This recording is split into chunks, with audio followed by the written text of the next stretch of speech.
What's up everybody? Welcome to Friday Q&A for another week. As always, thank you so much for your questions and your input this week. I'm about to go and get on a plane and go to New Zealand for the weekend to go and play a show over there. So that's pretty exciting. Let's knock out this Q&A and I will see you guys on the other side. What Switch games am I down with at the moment? Basically, the two main games that I play are Zelda Breath of the Wild, like 95% of the time, and then Mario Kart. I really liked Super Mario Odyssey on there. That was really fun to play through in two-player mode.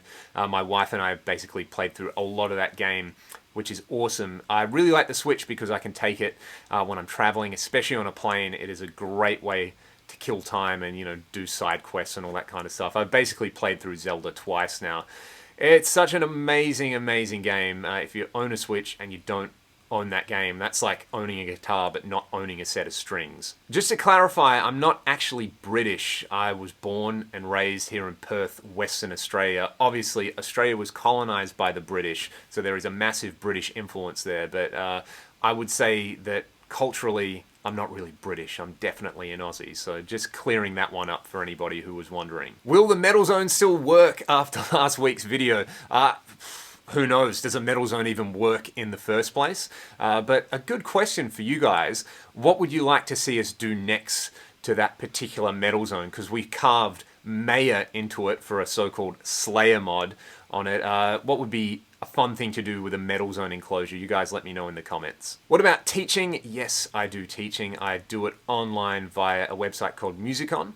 You can go to musicon.com.au and sign up for some lessons with me. I also have some libraries there which I'm currently expanding on at the moment. They are beginner libraries, so like super basic. If for whatever reason you follow my channel and you don't play guitar at all, those libraries would probably be of great interest to you. But I imagine most of you guys can already play the guitar, in which case the private online stuff would work really well. The Musicon app is very cool. It's like Skype without having to use Skype, and they basically take care of everything, and their customer support is excellent. So if you do want some lessons with me, go to musicon.com.au. Why would you use third-party IRs for something like a Fractal or a Helix or whatever your modeler of choice is?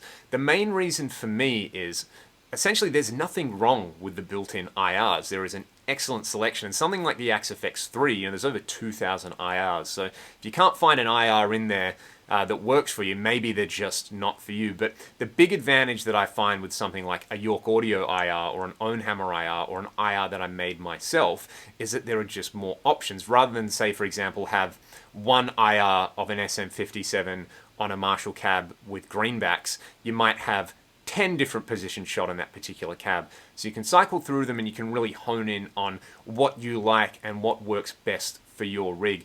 Personally, I found that shooting my cabs with my mics has been the thing that I've enjoyed the most, because then that way, like I know through experience for years of recording with my amps and miking them where the sweet spots are with those particular cabs and speakers. So I find that if I go in and capture that and chuck it into my Axe FX, that it just gives me that extra level of personalization. It's just got its own character going on. And that's really important, I think, with guitar tones. Like, you can go and get a guitar tone, but really you want to go and get your guitar tone, and finding different IRs that work for you that might not be stock is a really great way to go and find your sound.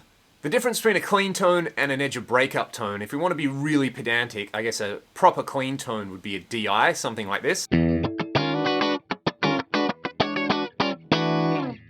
Whereas an edge breakup sound would, when you play really softly, give you that same sort of clean tone, but when you start to hit hard, you're going to push the amp into overdrive.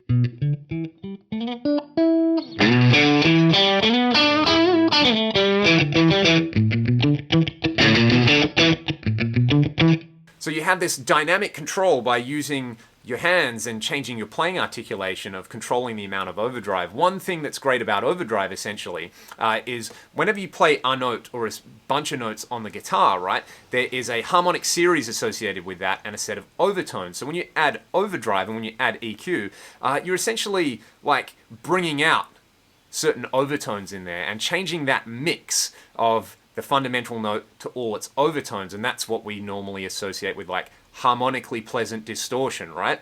That's where that language comes from. So a true clean tone, I guess, would not alter that relationship between the acoustic instrument or what the pickups are picking up in terms of the blend of overtones, the overall timbre of the instrument, whereas something like overdrive or, you know, an edge of breakup tone where you can go from clean to overdrive gives you dynamic control over that blend, which when you think about it is pretty damn cool. Because I'm a total moron, I totally forgot to mention in the Dean video that I did yesterday, if you guys haven't gone and checked that out, go and check it out.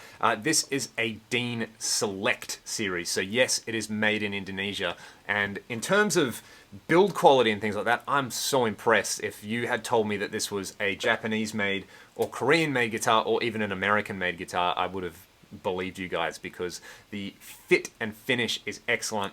I'm so in love with this satin neck. This is very, very dangerous because it feels so good, and I don't have any other real satin necks going on, and yeah, I'm a little bit scared that I'm going to get used to this particular neck and want to have to do it to all my other guitars. So yes, it is a Select series. Again, a huge thank you to Evan and everybody at Dean for hooking me up with this. There is going to be an in-depth demo with this guitar coming over the next week or two, and there's a Ragdoll show coming up at the end of the month, and I'm going to take this along and I'm going to play it for at least one song and road test it, so that should be a whole lot of fun. To round things out this week, I want to show you guys the pedal board that you guys helped me put together. I used a community post feature on YouTube basically to say, hey, I want to build a small board and do some demos with it. This is something that I'll probably look to do once per month, and I'll let you guys choose the fine details on this. It's normally going to be like drive, delay, and something weird, so it's all got to fit on this piece of particle board. I'm going with this TC Polytune because it's what I have handy. I asked you guys to choose between the Rev G3 and G4. You chose the G3.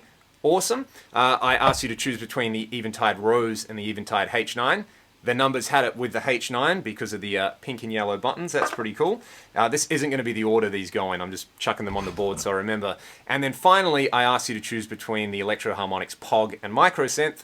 The numbers had it with the mighty Microsynth, so that one will go on there. These will all kind of fit one way or another. But there's the board. I think I'm going to be able to pull some awesome tones with this. The nice thing about the Microsynth is it has obviously the synth engine and all the octave stuff, but there are filters in there, so I'll be able to pull some like auto wah kind of sounds. It means I don't need a wah on the board. So you guys are awesome. I think you chose really well, and I'm going to try to do at least one video with this board and show you how I would use it with a real amp just for some fun. So you guys are awesome.